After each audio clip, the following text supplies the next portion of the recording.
Hello and welcome back to Colin's Eclectic Channel. This is the third and final look at these first 12 books that were published under the Target imprint from 73 to 75 with the original masthead and style of cover. Novelisations of Doctor Who serials from the 60s and early 70s. These are the first ones from 75. First are the ones from 74 and the ones from 73. Maybe just look at some design features. Now, I've commented already on the covers. I think these line illustrations of the Doctors are just terrific.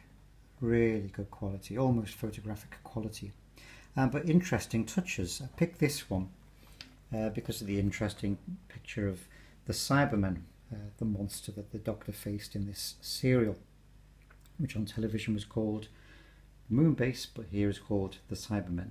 So the image of the Cybermen, two things curious about it, which many a fan will notice, is the head is actually that of a 1970s Cyberman, more or less that of the Tom Baker story, Revenge of the Cybermen, and the bottom half is more like a 60s Cyberman. But never mind that, the detail that really interests me as the camera focuses in is the zip.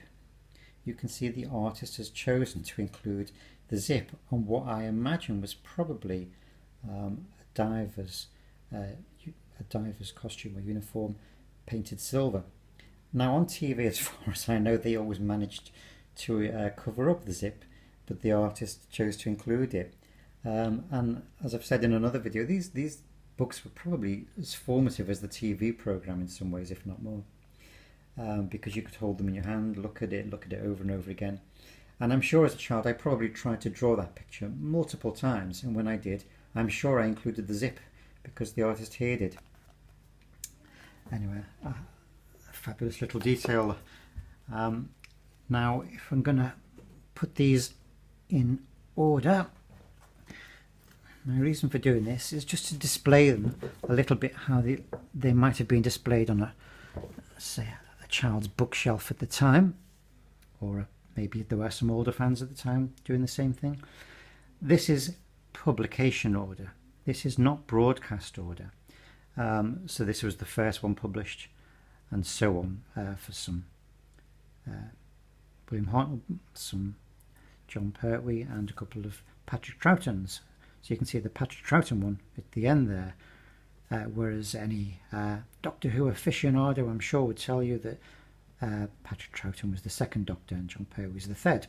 So the reason for saying this is the design would work very well, all the books together with different coloured spines, quite a wide range of colours. Whereas later on, as Doctor Who fans discovered, a broadcast order, they would then rearrange the books into the broadcast order, because a lot of them like to kind of look at it that way. But then that has an impact on the display. If we were to look at it, this first Tom Baker book, again, that we saw, quite a different design style compared to that. Different logo, reflecting one that was introduced in the mid-70s. But also a white spine, and it became common in the Tom Baker era to have these white spines, and immediately it creates a different effect. And as the Doctor Who fans went for broadcast order, you'd end up with coloured ones interspersed with these white ones. Might seem a small thing, but I imagine when the publisher designed them with all these different colours, they very much had in mind the effect on a book display. And so gradually what happens is the publisher's creative thought gradually gets taken over by the users who rearrange it, and eventually Target probably reflected more and more the fans' aesthetics into the range, which in some ways, is very pleasing for fans, but you would hope it didn't limit too much the creativity of the designers of the books. But anyway, those I think are super to look at. I hope you've enjoyed looking at them too. The earliest 12 Doctor Who books from 73 to 75, and in a future video I might just then build on what happened when the style changed and look at some of the books that came thereafter. So enjoy, thanks for watching.